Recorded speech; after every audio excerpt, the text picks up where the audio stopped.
Hello everyone, welcome back to అనూసమ్ kitchen.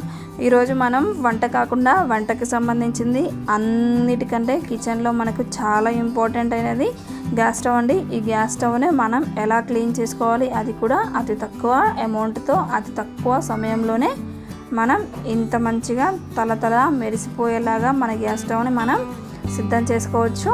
ఇక ఏమాత్రం ఆలస్యం చేయకుండా అందరికీ ఉపయోగపడే చిట్కాని ఎలానో తెలుసుకుందామా. ముందుగా మనం 100 ml వరకు వెనిగర్ని ఒక చిన్న గిన్నెలోకి యాడ్ చేసుకుందాం. చిన్న గిన్నెలోకి ఎందుకన్నానంటే మనం చిన్న గిన్నెలో వెనిగర్ని యాడ్ చేసుకోవడం వలన క్వాంటిటీ అనేది ఎక్కువగా కనిపిస్తుంది. ఈ బర్నర్స్ అనేవి మంచిగా డిప్ అవుతాయి. అదే వెడల్పాటి గిన్నెలో వేసుకుంటే మనకి ఇవి సరిగ్గా డిప్ అవ్వవు. కాబట్టి మనం ఇలా చిన్న బౌల్ని ప్రిఫర్ చేసుకుంటే బాగుంటుంది. అలానే మనం ఇప్పుడు స్టవ్ పైన కూడా వెనిగర్ని వేసేసుకుందాం. ఇలానే 2 బర్నర్స్ పైన కూడా వేసేసుకొని మనం స్టవ్ మొత్తం ఇలా లైట్గా స్ప్రింకిల్ చేసుకుందామండి. ఇలా చేసుకున్న తర్వాత మనం దీనిపైన సోడా ఉప్పు వాడుతున్నాము. మనం వాడే వెనిగర్ అండ్ సోడా ఉప్పు కూడా చాలా తక్కువ కాస్ట్ అండి. అందుకనే చెప్పాను, మనకి అమౌంట్ కూడా ఎక్కువ ఖర్చు అవ్వదు. అతి తక్కువ ఖర్చుతోనే మనం స్టవ్ అనేది శుభ్రంగా కొత్త దానిలాగా రెడీ చేసుకోవచ్చు. మనం బర్నర్స్ పెట్టేసి 2 minutes అయిపోయింది కదా. 2 minutes చాలండి, కేవలం 2 minutes మాత్రమే. ఇప్పుడు మనకి వాటర్ అనేవి చూసారు కదా ఎంత డర్టీగా వచ్చాయో. ఇప్పుడు దీనిపైన కూడా మనం సోడా ఉప్పును ఇలా ఫుల్గా వేసేసుకుందాం. ఇలానే సోడా ఉప్పునంతా రెండో బర్నర్ పైన కూడా వేసేసుకుందాం. ఇలా వేసుకున్న తర్వాత మనం వెయిట్ చేయాల్సిన అవసరం ఏం లేదు. మనం ఇలా టూత్ బ్రష్ని తీసుకొని మనం దీనిపైన రఫ్ చేస్తూ ఇలా క్లీన్ చేసుకోవాలి. మీరు ఎక్కువ ప్రెషర్ పెట్టాల్సిన పని కూడా లేదు. ఈజీగానే దానిపైన ఉన్న మరకలన్నీ రిమూవ్ అయిపోతాయి. చూసారు కదా ఎలా అవుతున్నాయో. ఇలానే మనం రొటేట్ చేస్తూ బర్నర్ మొత్తం క్లీన్ చేసుకోవాలి. మీరు కంఫర్ట్గా ఇలా హ్యాండ్లోకి తీసేసుకొని మనం 2 sides కూడా మనం క్లీన్ చేసేసుకుందాం. మీరు మధ్యలో వెనిగర్ హెల్ప్ తీసుకొని మనం ఇలా క్లీన్ చేసేసుకోవచ్చు. ఇలా లోపల కూడా క్లీన్ చేసేసుకుందామండి. మీరు ఇలా క్లీన్ చేసుకోవడం వలన కూడా బర్నర్స్ అనేవి త్వరగా పాడవవు. ఇంకొకటి లోపలికి మట్టి ఏమన్నా వెళ్ళినట్టయితే కూడా అవి కూడా క్లీన్ అయ్యి మన గ్యాస్ అనేది కూడా ఫుల్గా వెలుగుతుంది. అలా వెలగడం వలన మనకు గ్యాస్ కూడా సేవ్ అవుతుంది.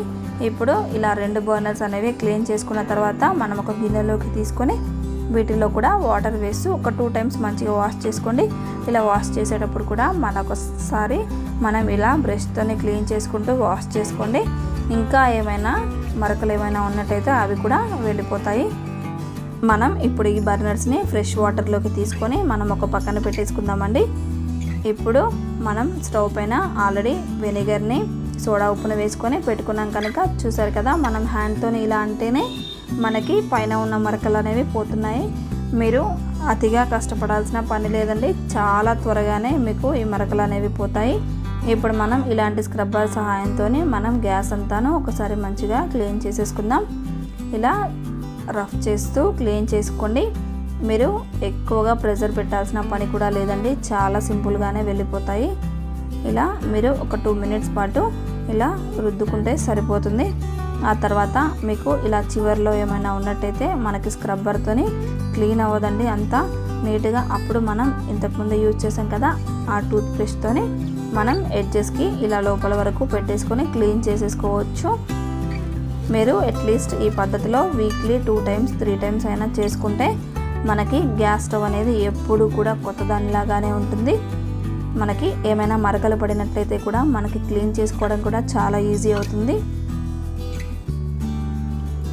చూసారు కదా, అలానే మనం 2 స్టవ్లను కూడా క్లీన్ చేసేసుకోవాలి ఇదే పద్ధతిలో. మనకు అతి తక్కువ టైంలోనే మనం ఇలా శుభ్రంగా చేసేసుకోవచ్చండి. కేవలం మనం 2 నిమిషాలు కేటాయిస్తే సరిపోతుంది. మనకి గ్యాస్ స్టవ్ అనేది ఎప్పుడు నీట్గా ఉంచుకుంటేనే బాగుంటుంది. కిచెన్లో మనకి అతి ముఖ్యమైన వస్తువు కాబట్టి మనం బాగా వాడుతూ ఉంటాము. అలాంటిది మనం ఇలా నీట్గా ఉంచుకుంటే మన కిచెన్ అనేది చాలా నీట్గా ఉండి దోమలు ఈగలకు దూరంగా ఉంటాము. అలా ఉండటం వల్ల మనకి రోగాలు ఎలాంటి ప్రాబ్లమ్స్ కూడా రావు. ఇలా నీట్గా చేసుకోండి. ఇలా చేసుకున్న తర్వాత మనం వాటర్ సహాయంతోనే మొత్తం క్లీన్ చేసేసుకున్నాము. ఇప్పుడు మనం ఒక క్లాత్ తీసేసుకొని ఇప్పుడు దాంతోనే మనం ఏమాత్రం తడి అనేది లేకుండా తూడ్చుకుందాం. ఇలా మొత్తం గ్యాస్ అంతటిని తూడ్చేసుకుంటే సరిపోతుంది. అలానే ముందుగా మనం వాష్ చేసుకొని పెట్టుకున్నాం కదా బర్నర్స్, వాటిని కూడా మనం క్లాత్తోని నీట్గా తుడుచుకొని మనం ఇప్పుడు స్టవ్కి పెట్టేసుకుందామండి. అలానే మరొక బర్నర్ కూడా క్లీన్ చేసుకొని మనం పెట్టేసుకుందాం. చూసారు కదండి స్టవ్ అనేది ఎంత కొత్తగా రెడీ అయిపోయిందో. అచ్చం మనం ఇప్పుడే కొనుక్కున్న స్టవ్ లాగానే రెడీ అయింది కదా. ఇక లేట్ చేయకండి, మన కిచెన్ని మనమే శుభ్రం చేసుకుందాం. ఇంత తక్కువ టైంలోనే, అది కూడా మనం ఏమాత్రం అమౌంట్ అనేది ఇన్వెస్ట్ చేయకుండానే అతి తక్కువ అమౌంట్లో మన కిచెన్లో ఉన్న ఐటమ్స్తోనే మనం చాలా మంచిగా ఇలా క్లీన్ చేసేసుకోవచ్చు. అందరికీ ఈ వీడియో ఏమైనా యూస్ఫుల్ అనిపిస్తే, మీకు ఏమైనా ఈ వీడియో నచ్చినట్లయితే తప్పకుండా మన ఛానల్ని సబ్స్క్రైబ్ చేసుకోగలరు. చూసారు కదండి స్టవ్ అనేది మాత్రం చాలా నీట్గా అయిపోయింది. మీకు ఈ వీడియో ఏమైనా యూస్ఫుల్ అనిపిస్తే లైక్ చేయండి, మరియు మీ ఫ్రెండ్స్తో కూడా షేర్ చేయండి. మరిన్ని వీడియోస్ కోసం మన ఛానల్ని సబ్స్క్రైబ్ చేసుకోవడం మర్చిపోవద్దండి. Thank you friends, thank you for watching.